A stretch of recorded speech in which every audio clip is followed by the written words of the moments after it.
Hello friends, कल संस्कृत का exam है और हम लोग देखेंगे कल के लिए जो संभावित प्रश्न हैं, यानी कि जो आने वाले प्रश्न हैं उनको देख लीजिए। 2023 के लिए है और साथ ही साथ ये संस्कृत का पेपर है, कल संस्कृत है। तो आइए देखते हैं सवालों को।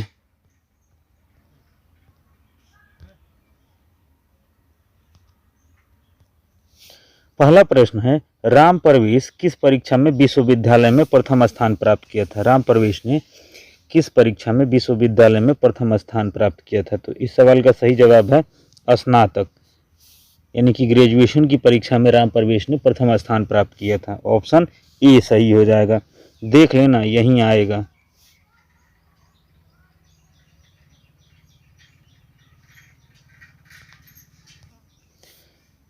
दूसरा सवाल है, प्रशासन ने भीखन टोला से 1 कोस की दूरी पर क्या स्थापित किया। ऑप्शन, इस सवाल का सही जवाब हो जाएगा प्राथमिक विद्यालय, यानी प्राइमरी स्कूल एस्टैब्लिश किया गया था, primary school. Option C, option सी।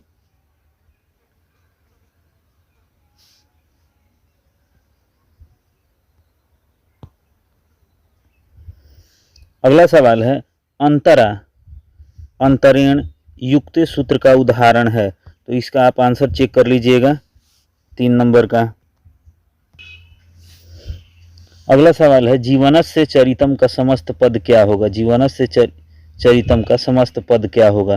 तो इस सवाल का सही जवाब हो जाएगा ऑप्शन डी, जीवन चरितम जो है इसका करेक्ट आंसर हो जाएगा, जीवन चरितम, जीवन चरितम। अगला सवाल देख लिए, चतुरानन किस समास का उदाहरण है। चतुरानन किस समास का उदाहरण है। तो यह बहुब्रीहि समास है, बहुब्रीहि समास है चतुरानन। ऑप्शन डी इसका आंसर हो जाएगा।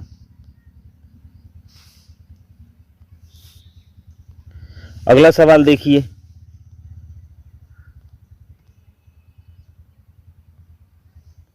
अगला सवाल देखिए, किस समास का प्रथम पद संख्यावाचक होता है। किस समास का प्रथम पद संख्यावाचक होता है। तो इस सवाल का सही जवाब हो जाएगा द्विगु समास। ऑप्शन बी, द्विगु समास का प्रथम पद जो होता है संख्यावाचक होता है।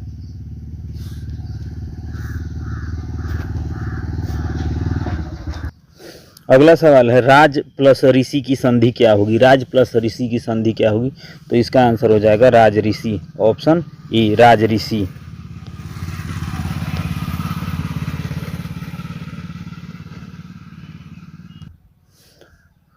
अगला सवाल देखते हैं, संस्कृत में कौन सी संधि है। संस्कृत में कौन सी संधि है।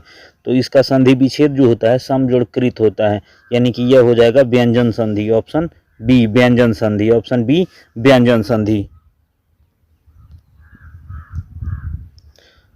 अगला सवाल है 9 नंबर, नरक के कितने द्वार हैं। नरक के कितने द्वार हैं। तो इस सवाल का सही जवाब हो जाएगा 3। कितने, 3। अगला सवाल है, रूप की रक्षा किससे होती है। रूप की रक्षा किससे होती है। तो इस सवाल का सही जवाब हो जाएगा मृज्या से। इस सवाल का सही जवाब हो जाएगा मृज्या से रूप की रक्षा होती है, मृज्या। अगला सवाल है, सांख्य दर्शन के प्रवर्तक आचार्य हैं। सांख्य दर्शन के प्रवर्तक आचार्य हैं। इस सवाल का सही जवाब हो जाएगा कपिल मुनि थे। सांख्य दर्शन के कपिल मुनि थे। सांख्य दर्शन के कौन थे, कपिल मुनि।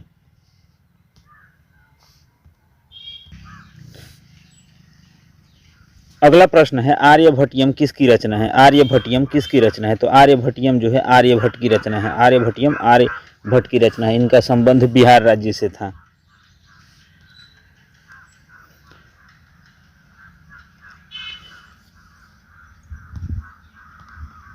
अगला प्रश्न है, द्वीप प्रत्यय किस पद में है। द्वीप प्रत्यय किस पद में है। तो ये है श्रीमती में। Option A, Shrimati. Option A, Shrimati में द्वीप प्रत्यय है। Option A.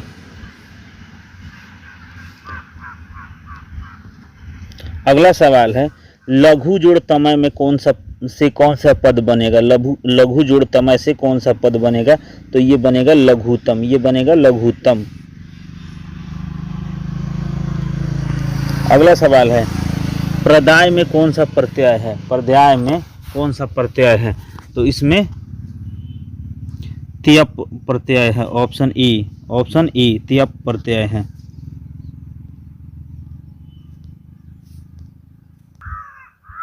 अगला सवाल देखते हैं, भौ किस लकार का रूप है? भौ किस लकार का रूप है? तो ये है लट लकार, ये है लट लकार। ऑप्शन ए लट लकार। अगला सवाल है, बालक शब्द के समान किस शब्द का रूप चलेगा? बालक शब्द के समान देव शब्द का रूप चलेगा। देव शब्द। ऑप्शन सी देव शब्द। अगला प्रश्न है, निर्माणम में कौन सा उपसर्ग है? निर्माणम में कौन सा उपसर्ग है? तो इसमें नीर जो है उपसर्ग है। नीर। ऑप्शन डी नीर उपसर्ग है। निर्माणम में नीर उपसर्ग है। अगला सवाल है, सीतारामम अनुगच्छति। सीतारामम अनुगच्छति।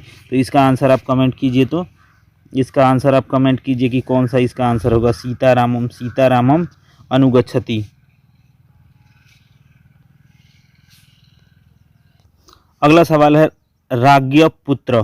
राज्ञपुत्र का समस्त पद क्या होगा? राज्ञपुत्र का समस्त पद क्या होगा?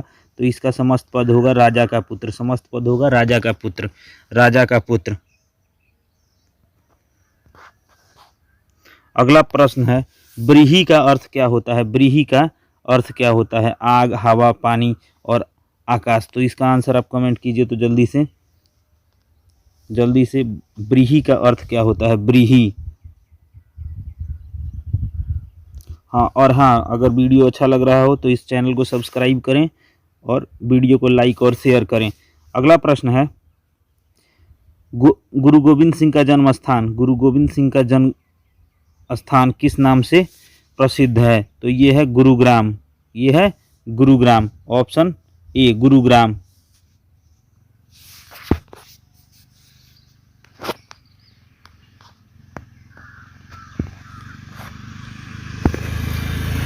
अगला प्रश्न है, पटना नगर की पालिका देवी कौन थी? पटना नगर की पालिका देवी कौन थी? तो वो थी शीतला देवी। वह कौन थी? शीतला देवी। ऑप्शन ए शीतला देवी। अगला प्रश्न है, पाटलिपुत्र के नाम से पाटलिपुत्र पटना के नाम से कब प्रसिद्ध हुआ? पाटलिपुत्र पटना के नाम से भगवान बुद्ध के समय में प्रसिद्ध हुआ।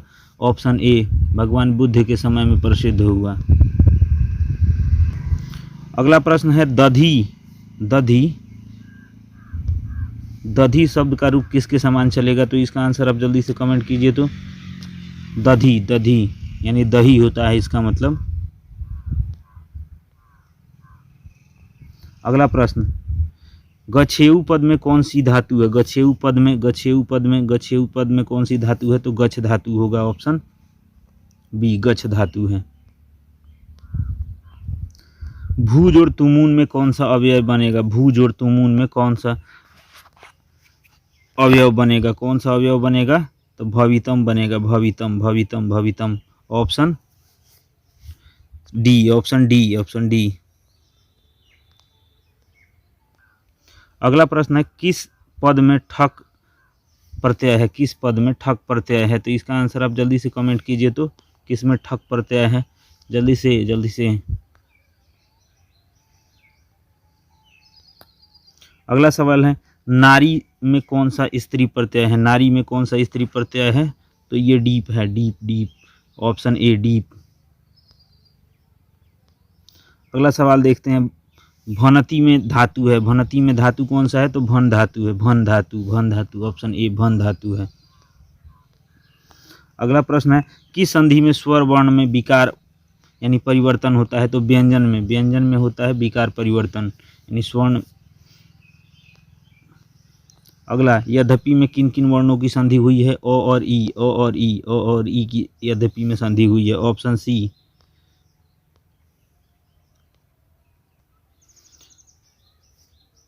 अगला सवाल देखते हैं, विसर्ग संधि का उदाहरण कौन सा है? विसर्ग संधि का उदाहरण कौन सा है? तो इसमें निरोग जो है विसर्ग संधि का उदाहरण है। ऑप्शन ए निरोग विसर्ग संधि का उदाहरण है। Option A. अगला सवाल है, संस्कृत साहित्यम का विग्रह क्या होगा? संस्कृत साहित्यम का विग्रह क्या होगा? तो इसका विग्रह होगा संस्कृते साहित्यम जो है इसका विग्रह होगा संस्कृते साहित्यम। Option B. अगला सवाल है वेदांत दर्शन के प्रवर्तक कौन है? वेदांत दर्शन के प्रवर्तक जो है वो वदरायन है, वदरायन, ऑप्शन बी वदरायन। अगला सवाल, अशांति के निवारण का उपाय किस पाठ में वर्णित है? अशांति के निवारण का उपाय किस पाठ में वर्णित है? तो ये है विश्व शांति में वर्णित है, विश्व शांति, ऑप्शन ए।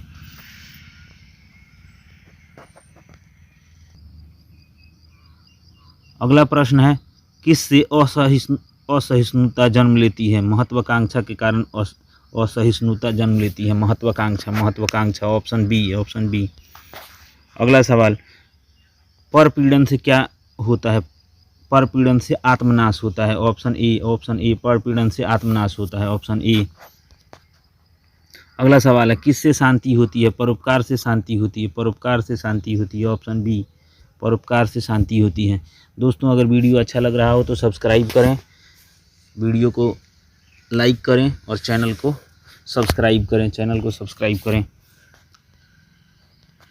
अगला सवाल है एकम एक की संधि क्या होगी? एकम एक की संधि क्या होगी? एक का एकम, ऑप्शन सी।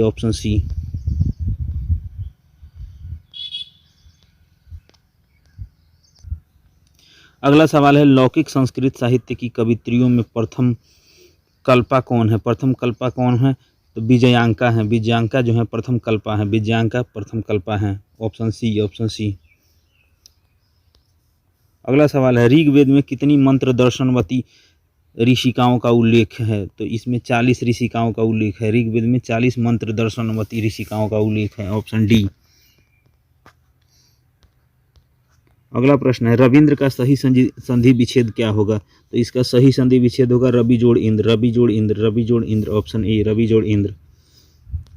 अगला सवाल है अन्यायम में कौन सा समास है? तो ये कर्मधारय समास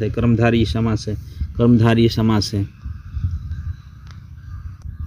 अगला सवाल है उभयत अवयव के योग में कौन सी विभक्ति है? तो इसमें तृतीया विभक्ति, ऑप्शन बी, तृतीया विभक्ति। अगला प्रश्न है अत्यधिकम में कौन सा उपसर्ग है?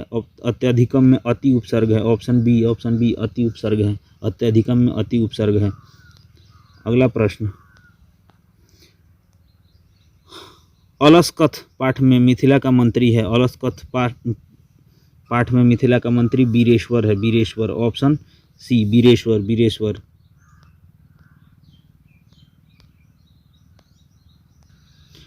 अलस कथा के लेखक कौन है? अलस कथा के लेखक हैं विद्यापति, ऑप्शन डी, विद्यापति अलस कथा के लेखक हैं विद्यापति। अगला सवाल है तकर्यते यद अस्मिन् गृहे अग्निल अर्ष्णतुई। तो इस सवाल का सही जवाब हो जाएगा किसकी आलसी की उक्ति है? किस आलसी की उक्ति है? तो प्रथम, ऑप्शन ए, प्रथम। अगला सवाल है व्याघ्र पथिक कथा में दान धर्मादिक चरतु भवान किसका कथन है? ये है बाघ का, ऑप्शन सी, बाघ का।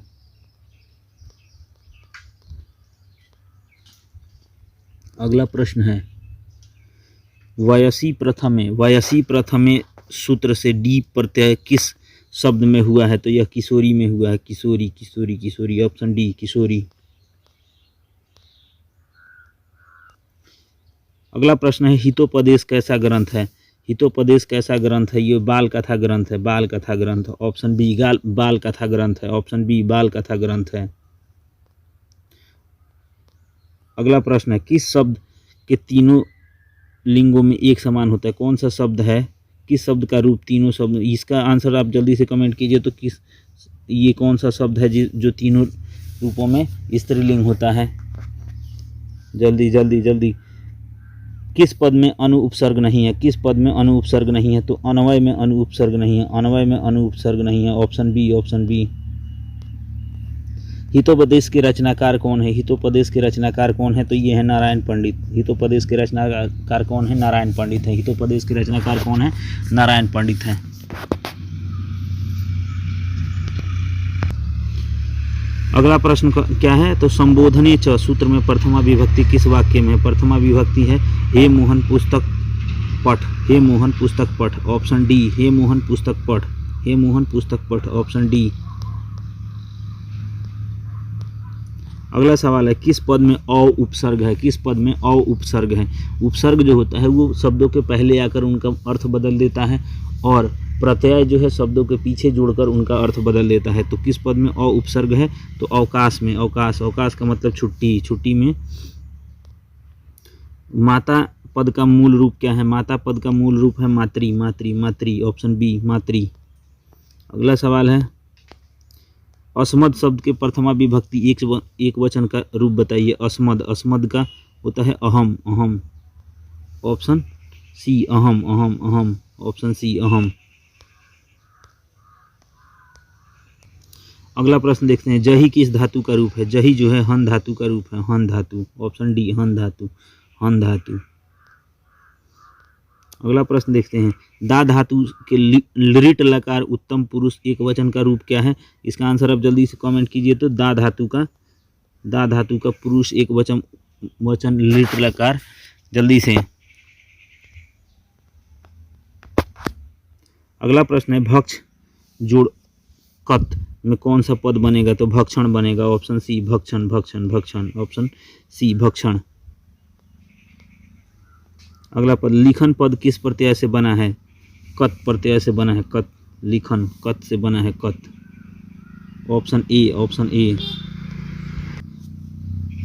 अगला प्रश्न है इंद्र का स्त्रीलिंग रूप क्या है। इंद्र का स्त्रीलिंग रूप क्या है, तो इसका स्त्रीलिंग होगा इंद्राणी, इंद्राणी, इंद्राणी, ऑप्शन ए इंद्राणी, इंद्राणी। अगला प्रश्न है किस पद में स्वर संधि नहीं है, किस पद में स्वर संधि नहीं है, तो नायक पद में स्वर संधि नहीं है। नायक ये गलत लगाया है छात्र ने, ये हो जाएगा आपको कश्चित, कश्चित में स्वर संधि नहीं है, कश्चित।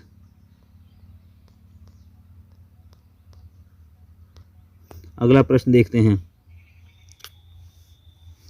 किस समास का प्रथम पद अवयव होता है, अवयव होता है, तो ये होता है द्विगु समास का, द्विगु, द्विगु, द्विगु, द्विगु, ऑप्शन सी, ऑप्शन सी।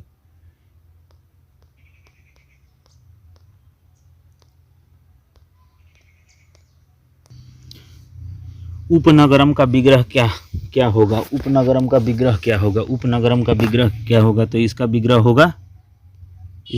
होगा ऊपरी नगरम, ऊपरी नगरम, ऑप्शन बी ऊपरी नगरम।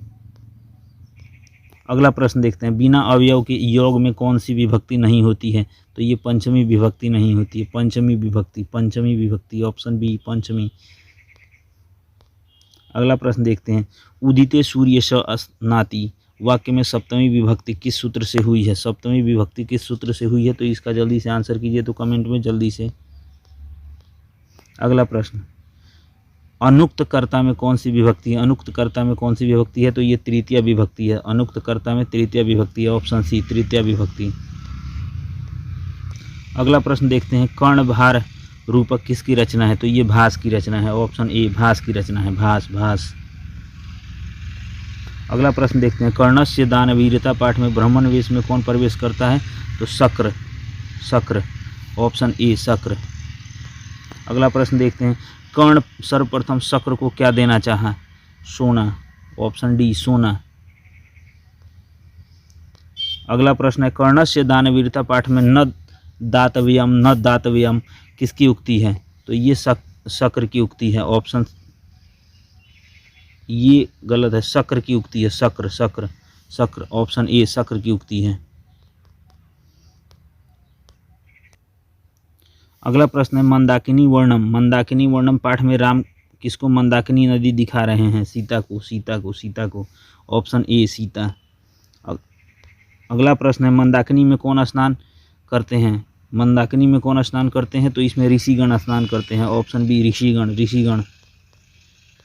अगला प्रश्न है मंदाकिनी, मंदाकिनी वर्णनम पाठ में कुल कितने पद हैं, तो 10 पद हैं, 10, 10, 10। अगला सवाल मुनय ऊर्ध्ववाहम नियमात डैश उपतिष्ठन्ते, इसमें हो जाएगा राजानाम, राजानम, राजानम, ऑप्शन सी राजानम। अगला प्रश्न देखते हैं स्वामी दयानंद के गुरु कौन थे, स्वामी दयानंद के गुरु कौन थे, तो स्वामी दयानंद के गुरु थे बिरजानंद, कौन थे? Birjanand, Birjanand, Birjanand, option C Birjanand. अगला प्रश्न देखते हैं, स्वामी दयानंद का जन्म कब हुआ था? स्वामी दयानंद का जन्म कब हुआ था? तो इनका जन्म हुआ था 1824 में, 1824, ऑप्शन सी 1824। अगला प्रश्न, स्वामी दयानंद की शिक्षा किस भाषा में आरंभ हुई? तो इनकी शिक्षा संस्कृत भाषा में आरंभ हुई थी, ऑप्शन ए संस्कृत भाषा। अगला प्रश्न, सत्यार्थ प्रकाश के लेखक कौन हैं? तो ये हैं स्वामी दयानंद। सत्यार्थ प्रकाश के लेखक कौन है? दयानंद। अगला प्रश्न देखते हैं, राम प्रवेश राम के परिवार में कुल कितने लोग थे? तो 4 लोग थे। राम प्रवेश राम के परिवार में कुल 4 लोग थे, ऑप्शन डी। अगला प्रश्न है, उद्योगिनम पुरुष सिंह मुपायती लक्ष्मी उक्ति चरितार्थ किस पाठ में है? कर्मवीर कथा, कर्मवीर कथा, ऑप्शन बी कर्मवीर कथा, कर्मवीर कथा। अगला प्रश्न है, सतत प्रियवादी लोग होते हैं, सतत प्रियवादी लोग होते हैं दुर्लभ, दुर्लभ, दुर्लभ। अगला प्रश्न है, अनर्थ का नाश किससे होता है? अनर्थ का नाश जो होता है ये होता है पराक्रम से, पराक्रम से, पराक्रम से, ऑप्शन डी पराक्रम। अगला प्रश्न है, सीमंतोनयन, सीमंतोनयन संस्कार का प्रयोजन क्या है? गर्भवती प्रसन्नता, गर्भवती की प्रसन्नता, गर्भवती की प्रसन्नता। सीमंतोनयन संस्कार का प्रयोजन क्या है? तो गर्भवती की प्रसन्नता। अगला प्रश्न देखते हैं, भारतीय जीवन दर्शन का महत्वपूर्ण उपादान क्या है? भारतीय जीवन दर्शन का महत्वपूर्ण उपादान है संस्कार, संस्कार, संस्कार, ऑप्शन सी संस्कार। अगला प्रश्न है, केशांत संस्कार कहाँ होता है? केशांत संस्कार होता है मातृक में, मातृक, मातृक, मातृक, ऑप्शन डी मातृक, मातृक। अगला, संस्कार कितने प्रकार के होते हैं? तो संस्कार 5 प्रकार के होते हैं, संस्कार 5 प्रकार के होते हैं, ऑप्शन बी, ऑप्शन बी। अगला सवाल है, स्वर्गा पवर्गा अस्पद मार्गभूत देश में कौन सा है? देश में कौन सा है? तो भारत है, भारत, भारत, भारत, भारत, ऑप्शन सी भारत। अगला सवाल है, हमारी मातृभूमि कैसी है? तो हमारी मातृभूमि है वात्सला है, निर्मला है और विशाला है, यानी तीनों ऑप्शन सही है, यानी ऑप्शन 4, ऑप्शन डी। अगला प्रश्न है, गांधी दर्शन से प्रभावित रचना कौन सी है? तो ये है सत्याग्रहिता, सत्याग्रहिता जो है गांधी दर्शन से प्रभावित है, सत्याग्रहिता। अगला प्रश्न है, कंपन राय का समय क्या है? कंपन राय का समय है 14वीं शताब्दी, 14वीं शताब्दी, 14वीं शताब्दी। दोस्तों, अगर वीडियो पसंद आई हो तो वीडियो को लाइक करें, शेयर करें और चैनल को सब्सक्राइब करें। धन्यवाद।